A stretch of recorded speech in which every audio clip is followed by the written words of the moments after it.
पावसानं तर असले हैराणी आणले तुम्हाला सांगतो, सगळं वल्ल व्हायला लागले, त्यातनं वाळत नाही ना काय ना लवकर. मी काय ह्या कामावर थांबणार नाही, कटिंगचं काम आहे त्यामुळे अनिकेत थांबणार आहे, मी दुसऱ्या कामावर जाणार आहे. असलं बेकार हाल होते त्या गाडीवर, सगळं पाय बी पूर्ण घाण व्हायला लागले. पहिलं तर नियोजन होतं इथल्या स्लॅबवर थांबायचं, पण विषय काय झाला माहिती का, इथली मशीन काय आली नाही त्यामुळे मी दुसरीकडे चाललोय बरं का. तुम्हीच सांगा आता मी कुठं चाललो असेल तर, गोंधळवाडीला चाललो, कुठं जाणार आहे दुसरीकडे, हे घर सुद्धा मला म्हणायला लागलं असेल आता. अरे तू जा रे.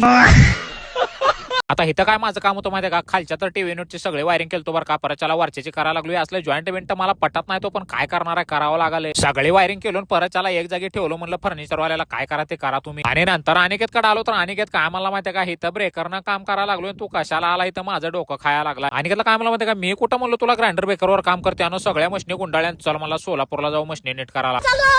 पण अनिकेतचा मधनं नियोजन फिसकटलं की आणि काय मला माहिती का, गोंधळवाडीचं तिथं टावर बिवर उभा केले, ते तिथल्या लाईटी वगैरे लावू म्हणलं, चालतंय म्हणलं तिथं जाऊ. पण घर अजून एकदा म्हणाला असेल आम्हाला, फिर से आ गए रे बाबा, इधर जहर खाने का पैसा नहीं है, तू जा रे.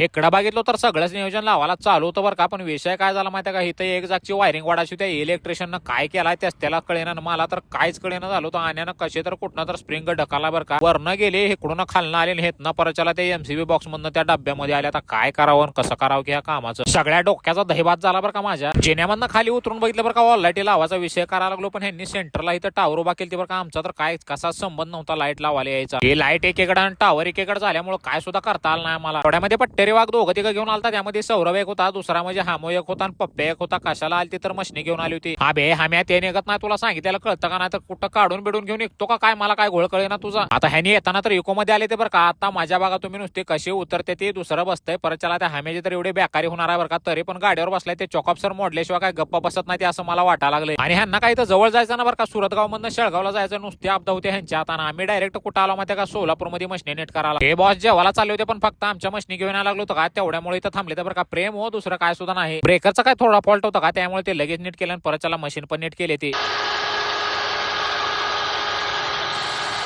एकदा का दोन्ही पण मशनी नीट झाले का, त्यांना मागटल्या सीटावर निवांत झोपो घातलं. नीट कुठं चाललो माहिती का, आता फॉरेस्ट मध्ये जाणार आहोत जेवायला, कारण कामावरून डायरेक्ट मशनी नीट करायला गेल्यामुळे 4 वाजले होते बरं का. जेवताना तुम्हाला सांगतो आता ह्या पिशवीमध्ये काय असेल का ते तुम्ही कमेंट करून सांगा तेवढं. आणि येता जाताना माणसं तर आमच्याकडे असं बघायला लागली होती जसं का आम्ही प्यायला बिला बसलोय बरं का. निवांत जेवण बिवण केला, नीट गावाकडे निघाला.